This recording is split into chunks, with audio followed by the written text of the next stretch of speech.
What is going on, everybody? And in this video I'll be showing you the new vehicle I just added today, the Koenigsegg Gemera. Now this car was shown in the episode 2 like trailer and stuff like that, but here we are. It is finally released today. You can go buy it in the Street HQ there for a little over $1.9 million. Obviously this car has the same transmission as the Regera, which is pretty cool. So it doesn't shift or anything like that. Obviously that is called the single speed direct drive transmission thing by Koenigsegg. So it's just one little gear and you literally just accelerate as fast as you can. But anyway guys, let's go customize and see what can be done. Alright guys, arriving in a customization guys. So what can be done in the car? Well, honestly you can change the colors, which is actually kind of cool. Here are the colors here that you can put on the Gemera here. Personally I'm probably going to go with blue just because I like how it kind of complements the yellow there. Red looks good, honestly, whatever colors you guys really want to put on there. Obviously, you can put other colors as well. Whatever liveries people have made, you can throw on there as well. I'm sure people have probably made some pretty awesome ones. Looking right into the visual part here, which is cool, you can actually customize this vehicle. Surprising to me, I didn't think there'd actually be any customization for it, just because sometimes Koenigsegg might be a little weird with that in these games, but luckily, you can actually do some stuff to it, which is cool. So obviously the hood, you can make it carbon there. Personally, I'm going to leave it regular, just kind of like how it looks. Moving over to the front bumpers, you can make the lights there yellow, which looks kind of cool. I'm not going to do that either to it. You will notice that on bumper 3, the carbon fiber on the bottom lip there goes away, and then the lights come back there. So it's kind of cool that they add customization to this. The yellow lining looks pretty cool there. I'm honestly really not going to put any of these on the car, only because I kind of just like how it looks regularly. Going over to the front fenders here, you can actually wide body this thing, which is pretty interesting, and honestly it doesn't look that bad. Surprisingly, I thought it was going to look kind of wonky. It actually does not look that bad, surprisingly. So there's two different types. That one has like carbon wrapped and this one does not. Really depends what you like there. Personally I'm going to leave it with no body kit on there just because it's kind of weird, but body kits actually make the car handle a little differently sometimes, so do keep that in mind. And then we have the rims here you can do. I'm going to leave the regular rims on there. And then the caliper colors I'm also going to leave yellow just because it looks freaking awesome. Moving over to the mirrors, you can also change the mirrors and make that carbon with the yellow ring there, which actually looks pretty awesome. I do actually kind of like that. Looks pretty cool. It like complements the yellow more. Personally, I'm probably just going to leave it regular though. And then moving over to the skirts, you can also change these as well. So you can make the whole car outlined in the yellow there if you'd like. Personally, I'll probably leave it in the regular just because I like how it looks again. Moving over to the wide body, you can tell how crazy this actually looks. The carbon wide body actually does not look awful. Surprisingly, they did a pretty good job with that, with the design of it. Kind of insane. Zoom in on a little bit, and then we can go to the other one, which you can tell they do look completely different there. Different pieces and all that. Still pretty cool. Overall, I'm probably just going to leave that regular. Like I said, you can test out the wide body to regular if you guys want. Personally, I really wouldn't go too crazy on that, though, just because it does mess with the handling a little bit. I noticed that with the Bugatti. Moving on to the rear wing here, which I'm probably not going to touch either, just because it looks so freaking awesome as is. But here are the ones you can do. Actually, they do look pretty cool, and even that looks pretty awesome as well. So you could put that on there, whatever you guys really want, honestly. I mean, personally, it probably depends what you like. Obviously, the back of the car does remind me of a Porsche Cayman, but luckily, still looks awesome. And then moving on to the rear bumper here, some good customization as well. Surprising you can actually do things in this car, because normally you sometimes can't touch them, which is kind of unfortunate. But in this, you can actually customize a little bit. There's all the rear bumpers there. And then finally, you can do the interior, which I'm going to leave as is and not customize it at all. And then when it comes to vanity, that's obviously whatever you guys have there. You're welcome to put on there. And that's pretty much it, guys. Anyway, let's go drive this thing a little bit and do a quick top speed run on it and see how this thing performs. We are now at the Salt Flats now, guys, checking this car out. And, well, honestly, first glance, wow. The Gemera is freaking awesome. As you can see there, same with the Porsche. When you turn, the rear wheels turn a little bit with it, as you can see there. Pretty cool. Let's listen to it. Inline 3-cylinder with 3 electric motors. This thing is crazy. Let's go drive it a bit here. See how this thing drives. I'm actually going to go on the road here real fast and test it out there. So here's a straight acceleration with no nitrous here. I am running a Chemist set if you're wondering. So as you guys see there, it is accelerating similar to the Regera's speed there. One gear there. We use nitrous a bit here. Let's see what it does. So as you guys will see, it does take a minute for it to accelerate there. Overall, it doesn't seem like it's going to be overpowered in any way. So guys, I decided to turn back around and go back to the Salt Flats here to see if I can get a top speed run on this car real fast. So I'm wondering how fast the thing will actually go. Let's show the interior real fast as well when driving it. So obviously it looks pretty awesome there. They did a good job with it. When you turn the wheel, you will see there that the thing does not turn like the real one, but that's okay. Probably had some issues there and probably couldn't make it exactly like that, or some reason why they couldn't do it. Regardless, I am full throttle right now, guys, and I am accelerating a bit. It does seem like it depends on the road that you are on how fast the car accelerates. Kind of interesting, but let's go right onto the salt flats here and see how the car does. So as you guys see, like I said, it depends on what road you're on sometimes with the vehicles on how fast they actually go.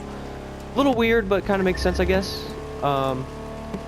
Here we are, a little top speed run, guys. I'm not using any nitrous at the moment, but I'm about to hit it in a second. As you guys see there, wow, this thing actually has some good power, so let's keep hitting the nitrous. This is on these salt flats again, guys, so let's see what this car can get to.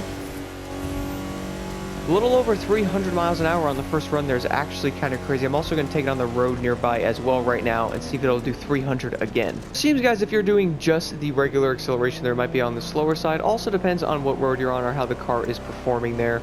Overall, it seems decently quick for what it is and definitely can perform and keep up with some of the other really good hypercars. So I'm not using any nitrous right now, and I'm doing almost 240 here, which is pretty amazing. And there I am going over that. So let's hit a little Nitro Chemist now, and once we get past this other crazy turn here, I will then see what this thing will be able to do on the road as well. So far, guys, I'm actually kind of impressed with this car. It is kind of cool if you're used to driving manuals in this game. You don't have to shift anymore with this vehicle, like the Regera, which is pretty cool. Lost some speed there over that jump. As you guys see, I am losing some speed here, which is interesting. Don't know why there. I do not know why that is happening. But let's accelerate a bit, see if we can get the speed back up there. And as you see, I am accelerating now. I'm going to take this thing in Latrell's Part 2 as well to see how it performs in a race like that. Let's see how it does on a highway race like this. I mean, honestly, guys, it seems pretty decent. It's kind of weird how it slowed down there for a minute, but I'm on the road now. As you guys said, just did 308 right there.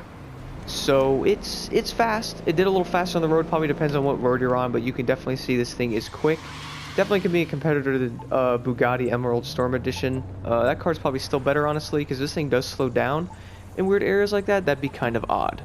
So, guys, we are now in Latrell's Part 2 to test the thing out a little bit. Honestly, it's kind of weird how this car, like, kind of lost speed there on the road, as you guys saw before on the highway there when I went over the little, like, overpass there. It almost, like, lost speed. Kind of weird.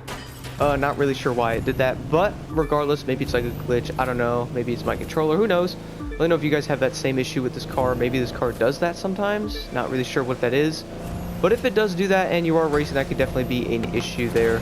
The acceleration does seem a little weird on this car at times. I'm not sure if it's my controller or not, or it's just the car. Regardless, the car is really cool to drive, and it's really awesome to see it in the game. I actually didn't think they were going to add this. Interior looks great. They did a great job on Koenigsegg and Ubisoft's part there.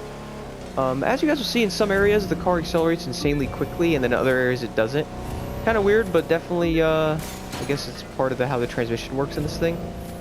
As you see, I'm doing a steady there, about 170. It's accelerating, but it is a little slower.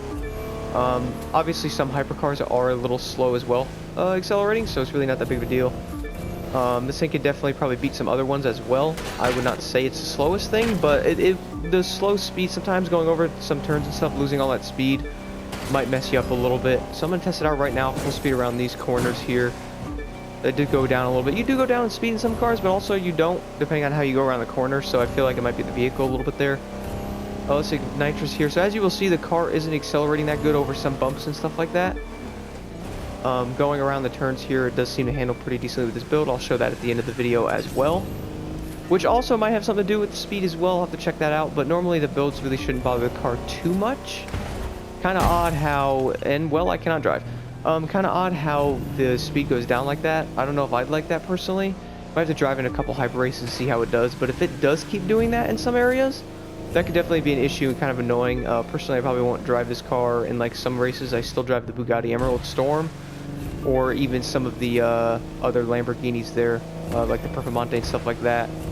So this car really isn't going to take any of those spots from me, but maybe it's a cool car to drive around. And as you guys will see, like I'm going quickly around these corners. Some cars are going to be able to do 150 around that turn. So it is pretty cool. The car does have some speed there, but I do feel like it's struggling a little too much in some areas, and it honestly really shouldn't be doing that.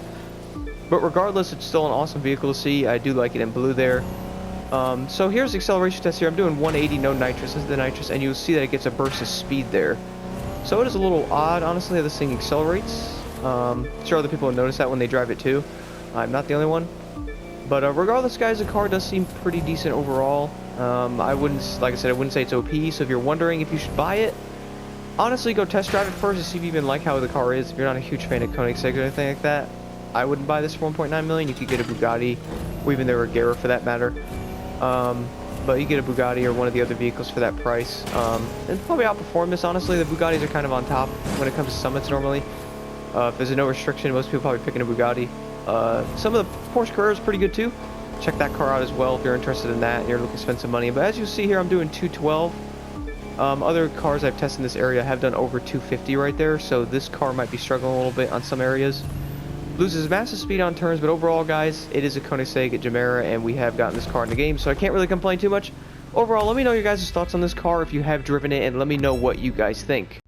Here are my settings for the Koenigsegg Gemera. I just want to mention, guys, thank you guys so much for tuning into today's video. Let me know your guys' thoughts again on this car. Do you like it? Do you like how it drives? Is it accelerating wonky for you? Regardless, the car is pretty awesome and pretty cool addition to have to the game. It did do over 300 miles an hour on the highway there. So depending on what race you're doing, this thing could be pretty cool to test out.